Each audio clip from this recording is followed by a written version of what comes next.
Welcome to the intersection of technology, cybersecurity, and society. Welcome to ITSP Magazine. You're listening to a new Living and Breathing Technology podcast. You're about to join Amina Agarwal as she captures and shares unedited stories of tech professionals as they reflect on the past, foresee the future, and discuss what they would like to change for a better tomorrow. Knowledge is power, now more than ever.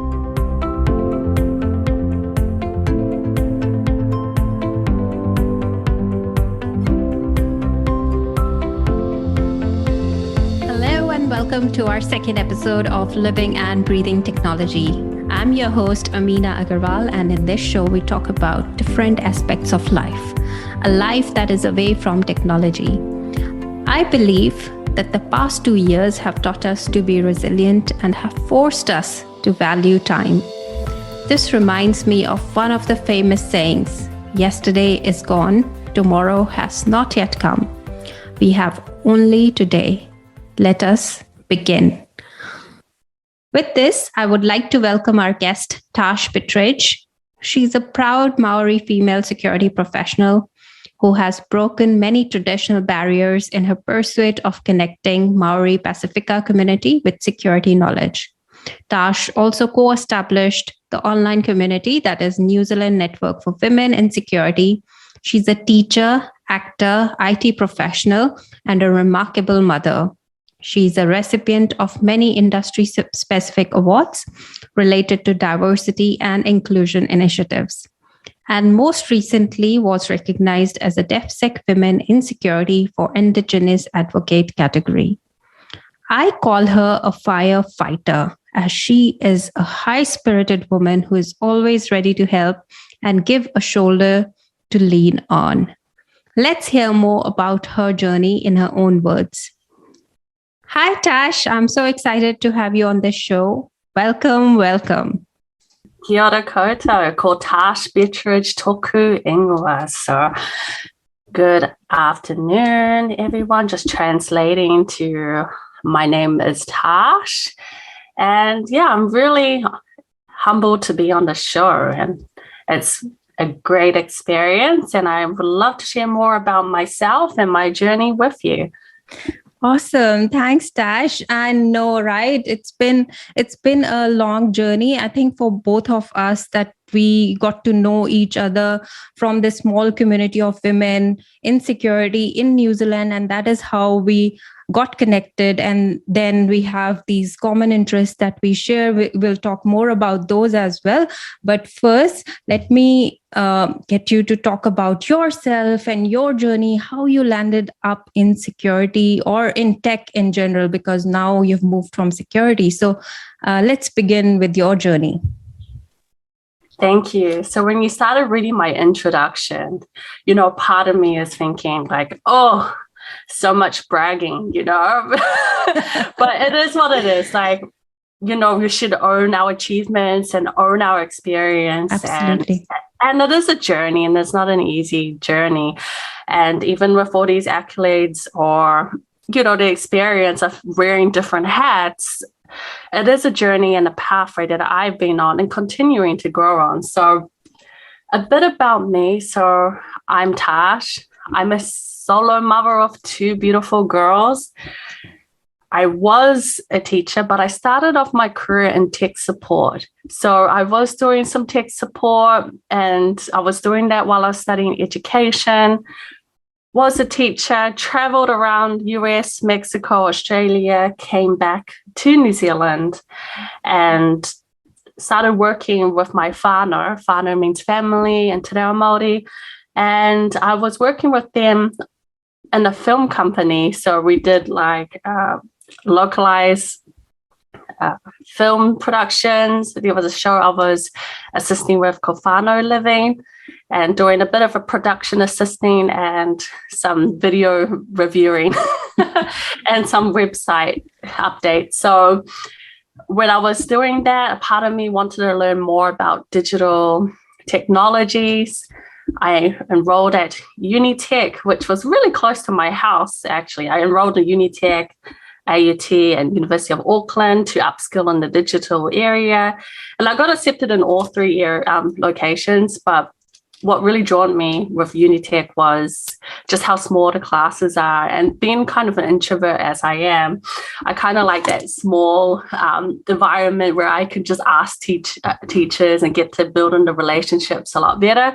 So I studied at Unitec, which is not your traditional education route. It is what in Aussie they would say TAF, like a community college. It is somewhere where you meet different walks of life. And while I was studying there, I actually was supposed to do digital technologies, but ended up going into computing systems and started working. So I started majoring in the network pathway and the security pathway, and that's where I kind of really fell in love with security. I think also as a teacher, you start teaching your students about digital safety and security. And that's what kind of reminded me of my experience as a teacher. And then while I was studying, I started to give back to an organization called OMG Tech. And I did that in my first semester of studying. And I just loved volunteering at an organization called OMG Tech because they empower kids to learn coding, cybersecurity when I was there, robotics. So it was an experience for me to use my teaching skills that I had in the past with the knowledge that I was gaining from my degree and giving back to students, little kids, because I was like, okay, part of me was like, hey, I was a teacher. I love to give back and still teach, but I want to teach full time. So being part of OMG Tech and being a workshop lead for a few years really gave me that opportunity to share knowledge with the kids, to empower them into hopefully taking more technology classes in school. While I was at Unitec, I also was involved in the ISACA student group and did some events for women that were studying at Unitec, because there were some classes that I was like the only wahine, the only woman in the class. And then other classes, I had luckily to have one or two females or people that identify as females there. So I think while I was a student at the community college or the polytechnic, I started really thinking throughout my degree, like, I love cybersecurity, I love networking, I love people, but there is something a little bit off with how many or lack of women that are studying this wonderful profession like technology. Yes. And I don't know, because you yourself, you came from overseas and you also was at Unitec and in a few other places, right? So I'm not sure how it was with you, because you already graduated when I went and signed up. So yeah, no, absolutely. I think back in those days when we were studying at Unitec, especially in my cybersecurity class, there were very less females. It was just 2 or 3 among the 20 odd students. And I used to feel that why there are so less females in the class. And there was very less awareness, I suppose, in terms of technology, STEM education, to get more females into the technology field. And you felt as if it was not meant for females. Like when I started applying for jobs or internships, it was only male-dominated field. Back then, there were very less women in information technology roles. But it has improved significantly from in the past 5 to 6 years. And I remember that you were researching and doing surveys in regards to why there are less women and how many women are still pursuing their careers in cybersecurity industry. So tell me more about that survey and what made you do that survey? Yeah, so at that time, I think ISACA had a survey out, and that was like there was only 11% of women or people that identified as a woman working in the cybersecurity field, and that was pretty much the stats that we're aware of. And then you look at our classes and like, okay, yeah, that probably is like some reflection of how the tech industry is, especially in cybersecurity. So the recent ISACA survey and IC Square survey is like now 20%, and that was in 2021, but it still really depends on which part of security. So you will see in the risk and compliance that there is higher percentage of people that identify as female in the infosec area as opposed to in the technical area for women in security. So it was quite interesting. So I started really digging into that and just trying to find role models. And I was luckily to meet a few role models. I think, Amina, you were one. You were actually working for a telco at the time, and you were at the cybersecurity festival, and I met you briefly there. So I think just seeing you there was just a clear example that, okay, if Amina, who was a student there, can do it, I can do it, because you need to see role models out there. If you don't see role models out there, you kind of start doubting yourself, right? Like, is this a career for me? Like, it's very important to have people in the community out there. And continuing on, what really started hurting my confidence as a student studying cybersecurity was I was one of only a few people that didn't have an internship after the second year, because everyone in my class are mainly male and they were getting hired. So they were getting hired by all the like cybersecurity firms in New Zealand. And here I was interviewing and trying, and just I couldn't get an opportunity. And I started to really like hurt in regards to that. And I think it wasn't until in the second year of my studies, I ended up getting a placement at a Big Four and learning more about risk and compliance, and starting to see, okay, there's different areas in cybersecurity that I can look at. And after that internship, it kind of opened doors, because then I was able to get internships at Google. Then I started working at other telcos, and now I'm at a big tech company, which has been a learning journey in itself. So I think it's very important, role models in the cybersecurity industry, and like having this podcast that you're doing is amazing, by the way, because people can listen and be like, okay, everyone's journey is different into tech or cyber. So after landing my few internships, I still wanted to continue studying, and that's when I studied. I studied a master's, right, in applied practice. I got a scholarship on that one, and then I focused my research topic on women and cybersecurity with the New Zealand Network of Women Security.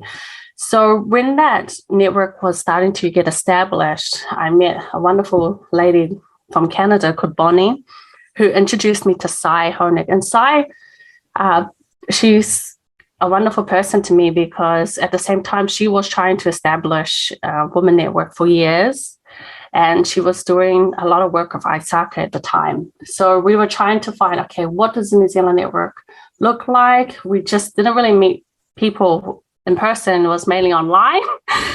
And we wanted to kickstart, like, okay, what does this network look like? Are we going to do just casual meetups? And with that, we did some meetups in person, and then the pandemic hit.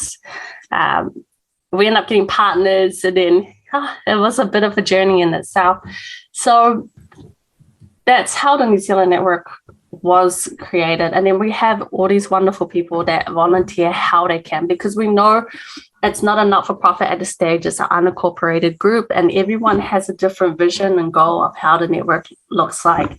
So we have some people that, okay, we're happy with just the LinkedIn group. And then we have other people like, okay, we'll just share jobs and, share it off to other women, because the thing is, there's jobs available but it's important to know that there's jobs that they can apply for, and there's companies that really value D&I, and they want more women to land in those roles. And that's why you'll see people post and share jobs, or they're hiring because they want to build their numbers up. And they don't want to build it in a performative allyship way. They want to build it so it gives more women opportunity to land in those roles and grow. Because I know what it's like being a student, trying to find your first internship. And I think maybe you were the same at first, like trying to land that first internship or experience in New Zealand. So it's very important. And other people will be like, okay, we want mentorship. Okay, that's great. And others will be like, okay, we'll just do conferences. And that might be a way to just do some sort of marketing to market New Zealand network in some way. I think back in those days, we didn't have enough women role models or role models in general to seek guidance from, to have mentorship, to actually help us navigate our ways into the industry. I struggled as well while getting into the industry, as I didn't knew anything about cybersecurity or networking, and I had to study hard in order to prove myself. But today, there is a lot more awareness and opportunity in terms of mentorship, connecting to people in general in New Zealand. It's really easy to connect to people in New Zealand. People are more approachable now. There are more job opportunities, internship opportunities today. And we feel welcomed as compared to back in those days. And I remember that you were doing a lot of good work, a lot of community work, apart from studies, like working with She Sharp, promoting their initiatives, and leading ISACA group. That was really awesome. And now you have your own initiative, which is NZNWS, which is a small community of women in New Zealand, connected through a LinkedIn group. So tell me more about NZNWS and what is the vision of NZNWS? Where do we see it in the future? So we have a vision, right? And the vision is for the New Zealand Network for Women in Security to seek to encourage the advancement of and the capacity of women working in all areas of security in New Zealand. So because security is such a big area and people don't know different areas in security, because I've been talking to many students when I was mentoring and talking at the polytechnics about how you hack your way into security. And everyone's like, I just want to be a pen tester. And I'm like, okay, so what do you know about pen testing? And, how do you want to achieve that goal? Because pen testing is all cool, but people don't understand there's a lot of compliance and controls, and there's a lot of reporting and writing, all the stuff that they don't like doing at uni. So they think, yes, I get to hack away at stuff. I'm like, yeah, but how do you break into security? Absolutely. So, no, and I think that's good. And I think it's awesome that people have this vision of where they want to be. Like, it was always the red team that's always been like a really cool drive and making security look cool. But there's different areas of security, from incident response to relationship management to change management to privacy to physical security, so many different areas and opportunities, and having a network in place so people can meet various women or people that identify as women or even marginalized genders can come to one place and meet others so they can see that there's role models. And that's my vision. And eventually, I understand people have a full-time job. I would love it for those people who are part of the network to give back, to mentor. And we have a mentorship program that's just getting started and hopefully fully established by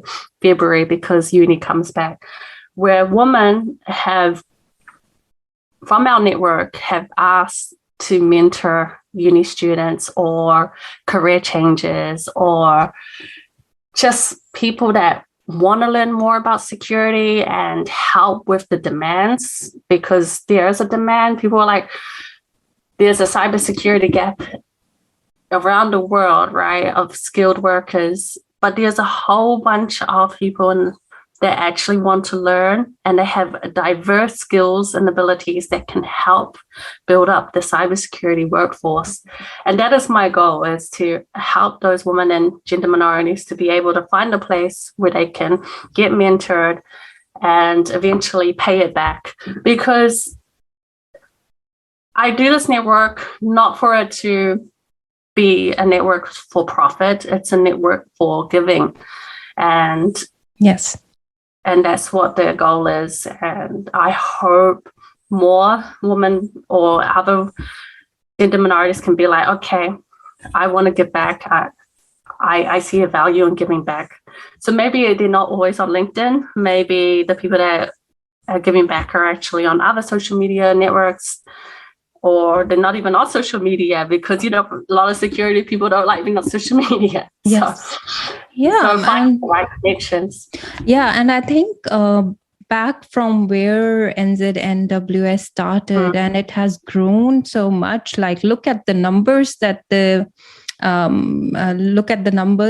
have, the stats of members that we have. It's amazing. Like it's mostly I think most of the women in New Zealand who are in security know of NZNWS, and that is incredible effort, Tash. So kudos to you.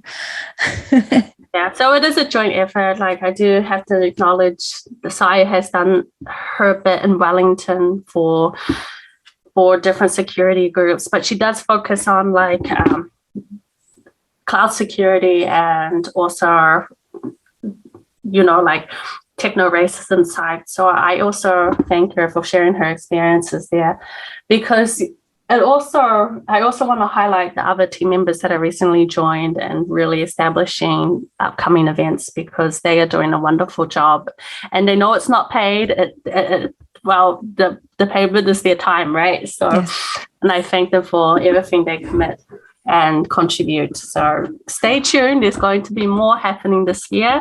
It's been quiet for a few years, so hopefully this year is a new year too. For the network. Yes, absolutely. And doing it as a single mom with two wonderful kids, two daughters, beautiful daughters. So post pandemic, we have become like more adaptable, to change and try to manage our routine as mothers that works best for us and our family. But at the same time, we are trying to invest in small things like reading a book to our kids, or sitting with them, or having a conversation with them. So for you, when you think about work-life balance, what are the small investments that you make that help ace the work-life balance game for you?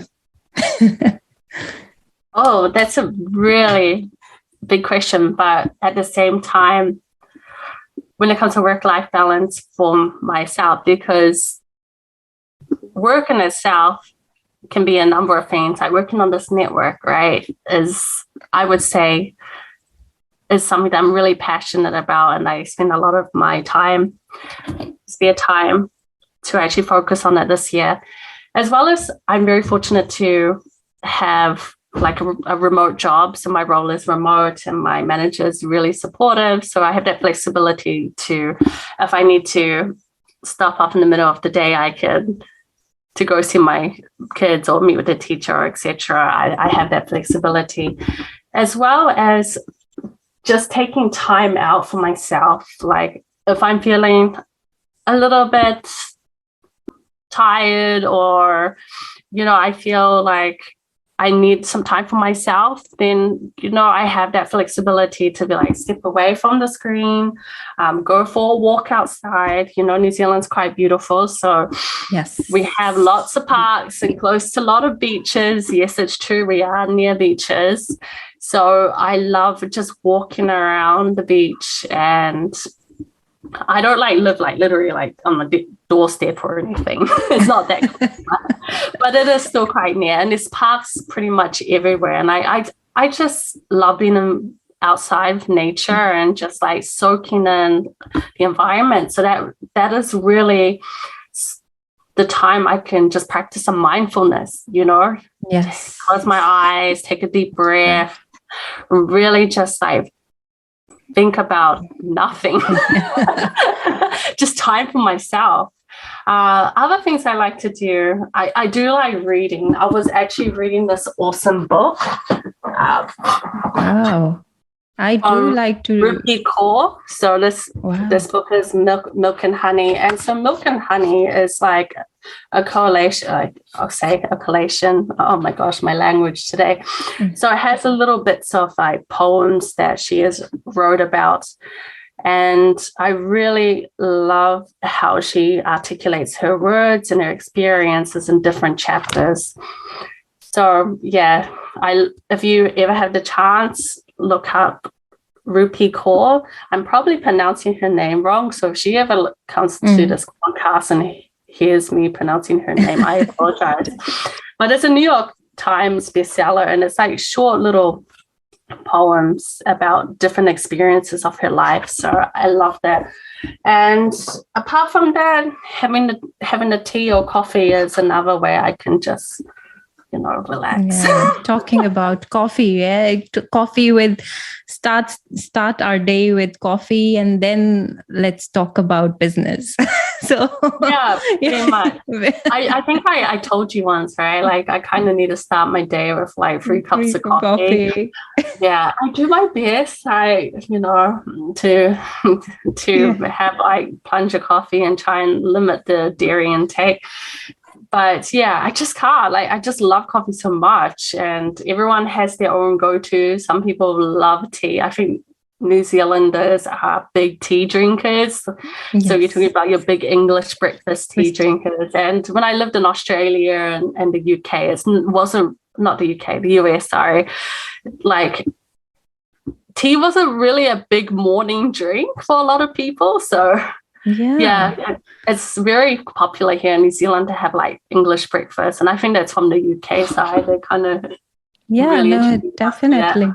I think, yes, definitely with the coffee and the tea intake, you can't get rid of it. Every time I think of, I'll not have coffee today. I'll try to resist it. And I feel so sleepy in the afternoon that I have to have, I have to have coffee and get the things done. So yeah, it's quite a requirement. But yes, I think we are blessed to be in New Zealand as compared to other countries in the world. And everyone's experience is different, right? So I by you sharing your experience, it kind of like makes you aware that everyone is different, and we should be very grateful for the opportunities that we have in New Zealand to be able to focus on our family and learn to switch off. And we actually support wellness and support those times to focus on your well-being and have self-care, because self-care is very important, because we can't be on 150% of the time. We need time to consume the information and focus on our physical health as well. So yes, I'm very grateful for how things work.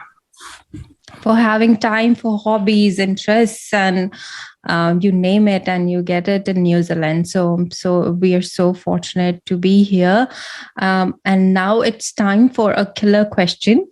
So what one thing that you would like to change about your past in the past 2 years and reflect on it in the present? So that's actually a really big question right there, Amina. So if I was reflecting on my article that I wrote about my year in review of 2021 and reflecting on my whole life in general, as well as what I find important. And I think when we grow, like I'm aging now, so my understanding of relationships is very different to when I was 20 something. So when I was talking about reflecting on my friendships and what is important in life, I'm thinking about what's meaningful in my life, right? Understanding who do I want to spend time with and making better choices in the context of on who I'm friends with, because I don't have any regrets in that context of like the people that were in my life, because they actually taught me a valuable lesson of, you know, understanding others, because everybody is different, right? Yeah.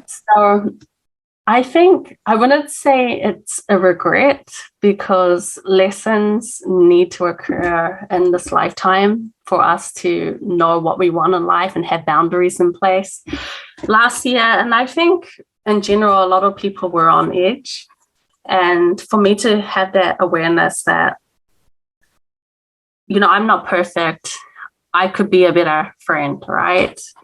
But at the same time, I grew so much about what I want in my life and who I want to share my life with. So do I want to have friends that are constantly negative or constantly put down others? Or do I want people to, you know, be direct with me? I always love people that have been direct and say, you know, what they do, like constructive criticism towards me. And I think that's great. But I also want friends to be empowering, right? And support. And that's what I believe in. I love to support others and I would love to empower other women, right? So if I'm leading that way for others to, you know, to support them, I need to reflect on my life and think, okay, I need to lead by example, right? Yes. So if people are not going to be supportive or empowering me, and they're my closest friends of 5 years, etc., then I need to really reflect and like, okay, it's time to share what I'm feeling with them and have boundaries in place and let them know that it's time to grow apart if we're not on the same page. And it sounds like a relationship breakup, but like an intimate relationship breakup. But friendships are there throughout the tough times and the fun times, right? Yes. So it may sound like what I'm saying is like, oh, that sounds like a very intimate relationship, but no, they're still friendships, right? You know these people, you grow up with these people in your 20s to your 30s, and then you're just like, okay, we are too different, and I accept that you are different, I am different, we're both not on the same page, so it's time to grow and move on. So I wouldn't say I would like to change that because it taught me a valuable lesson, but I would love to say that, you know, these kind of obstacles that happen in my pathway are there to teach me something, and having that awareness and growing from it makes me a stronger person. So nothing to change. I absolutely love that point that you said, you know, these are the important life lessons and you should take it as an experience and grow through it instead of thinking about it and getting stuck with it. I feel that it's quite important for taking these experiences as life lessons, as you said. And I love this point because every experience teaches us something different, something to focus on, something we could get better with. So thanks for giving us those valuable insights into your life, into your journey into tech. Many women like us will be learning a lot today from you about whether, you know, it's your first role into cybersecurity or a tech role, but never give up. Continue this journey, and it's so important for everyone to also share their knowledge and experience with others, because that will also help them to grow as an individual and contribute to the society. Thank you so much and have a wonderful evening. Thanks, Tash. Thank you very much for having me on the show, Amina. It was nice talking to you. And have an awesome day.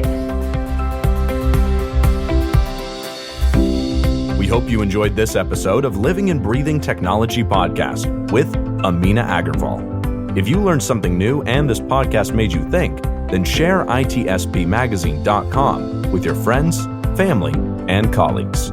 If you represent a company and wish to associate your brand with our conversations, sponsor one or more of our podcast channels. We hope you will come back for more stories and follow us on our journey. You can always find us at the intersection of technology, cybersecurity, and society.